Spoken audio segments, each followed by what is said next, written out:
ఈరోజు నేను అరిసెలు చేస్తున్నాను. ముందుగా బెల్లం పాకు పట్టుకుంటున్నాను. బెల్లం కరిగాక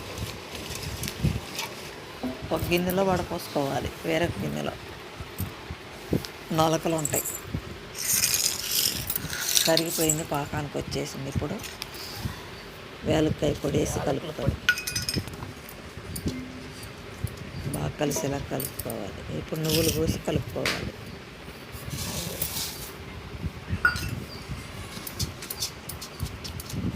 ఆ నువ్వులు కూడా బాగా కలిసేటట్టు కలుపుకోవాలి పాకంలో.